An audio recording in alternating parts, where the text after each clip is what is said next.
Thank you, Senator Coleman, and hello, Florida. Thank you all for coming out today.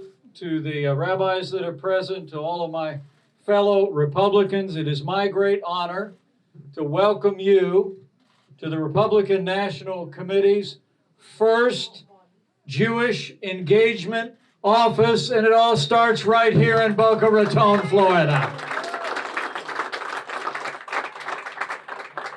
The Republican Party, we want every American to know that this is your party. The agenda that we stand for is an agenda of American ideals.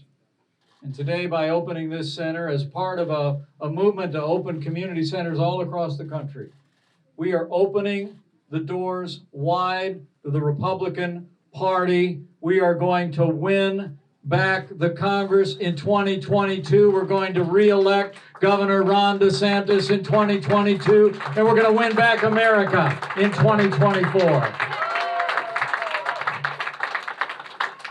You know, it seems every day like Democrats and their allies in the media are thinking of new ways to divide Americans. But today I hope you see by opening these doors that our party wants to unite our country. Want to unite our country around our highest ideals. And we want to open the doors of our party and open the doors of opportunity to every American, of every race and creed and color. The Republican Party has stood for ideals that have been characteristic in the Jewish community since before the founding of this country: a commitment to family, a commitment to free market economics, a commitment to a strong national defense, to law and order. But I must tell you, I take great pride in having been vice president with the most pro-Israel president in American history.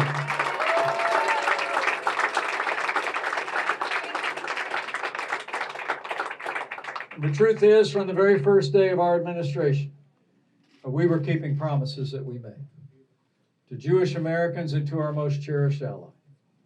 We recognized the Golan Heights. We took strong stands against those efforts in the United Nations to turn that international body into a forum for invective against Israel.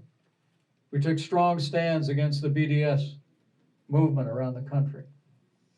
And I was there when President Donald Trump made the announcement that we were moving the American embassy to Jerusalem, the capital of the state of Israel. And what's truly remarkable is when that occurred, to say that virtually every leader in the world was against it was actually an understatement.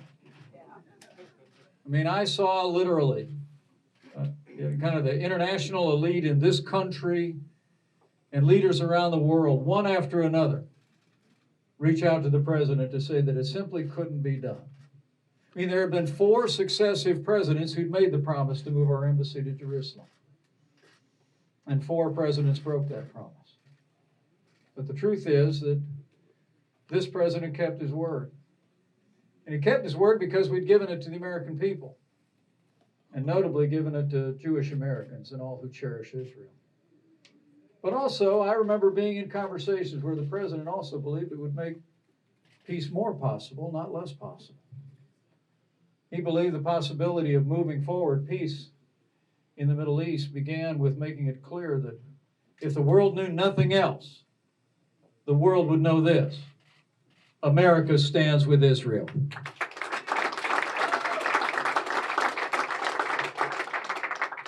And it would be 3 years later, on the South Lawn of the White House in the fall of 2020, that the president was able to sign into law the first new peace agreement. The Abraham Accords became a reality, and history was made. The peace came through strength. It came through a commitment to our most cherished ally, Israel, and it came through opening doors of dialogue with nations across the wider Arab world. And it was transformational and historic change, and I was honored to be a small part of it. So I must tell you, it's a particular joy for me to be here today, to be gathering with friends here in Florida at such a time as this, because it is a challenging time. For all the progress that we made, rebuilding our military, reviving our economy, achieving energy independence, and advancing and protecting the liberties of every American, how times have changed. And today here in Florida, I'm here to say to each and every American, especially those of you in the Jewish community, that now is the time for every American to step forward and do everything in our power to win back America starting in 2022. I mean, centers like this are going to be a place to help become involved. Centers like this around the country already. And I want to emphasize again, it's my honor to be here at the very first Jewish Community Center the Republican National Committee has opened, but there will be many more in cities all across the nation. But they're already joining a group of literally dozens of community centers that are places for recruiting and training of local volunteers, increasing voter registration, working at voter turnout to make sure that our candidates and our cause have the support at the grassroots level. And so I just want to say to each and every one of you, I'm grateful that you came out today. I'm truly honored that you come out and hear from a former elected official. But I hope from the bottom of my heart that you'll be back at this place again and again, that you bring neighbors and friends, you'll find ways to volunteer, because I'm absolutely convinced if all of us do all that we can in all that remains of this election year, we're going to win a great victory all across Florida and all across America. And in 2024, we're going to win a great victory for all of the American people. So thank you very much.